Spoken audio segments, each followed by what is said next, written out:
A man whose sister and niece were among the thousands who died during the September 11th terror attacks in the US says the dead must never be forgotten. Mark Clifford from Cork was speaking ahead of the 20th anniversary, which takes place this Saturday. 9/11 is a never-ending nightmare for Mark and the families of those who died 20 years ago this Saturday. It's amazing, 20 years, it's fascinating that the length of time. It should never have happened, but it happened, and it was one of life's memorial points and where life changed for a lot of people. 44-year-old Ruth Clifford McCourt and her daughter, 4-year-old Juliana, were among those killed when the plane they were on crashed into one of the Twin Towers. In a bizarre twist, Mark and Ruth's brother Ronnie was in the tower on business at the time, but somehow miraculously escaped. Really, I mean, fanaticism is fanaticism. It manifests itself even in our own culture.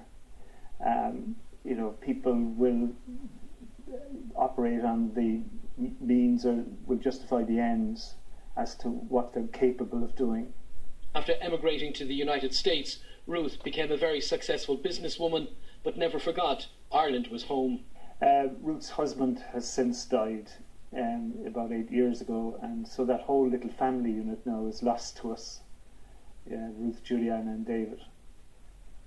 In a bid to help him grieve, Mark turned to the Samaritans, where he now volunteers as a listener. Being able to overcome what I overcame and probably still overcoming, I was able to help other people with some of the strife they're going through in life. Ruth and Juliana are buried at St Finbar Cemetery in Cork. It's there the Clifford family will gather on Saturday to remember their precious loved ones. Paul Byrne, Virgin Media News.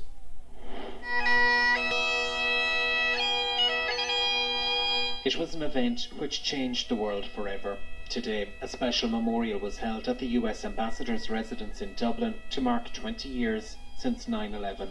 At least 18 Irish citizens were killed, along with countless others of Irish descent.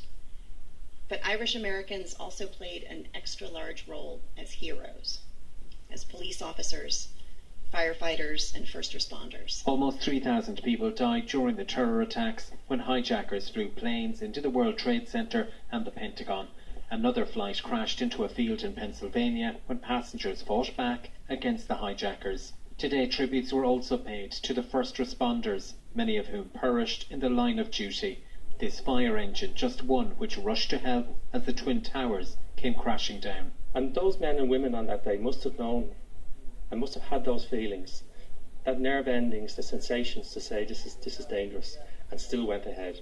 It's incredible. Wreaths were also laid at the 9/11 memorial, which includes a piece of steel from the World Trade Center. Among those at today's memorial, Bertie Ahern, who was Taoiseach at the time of the attacks in 2001.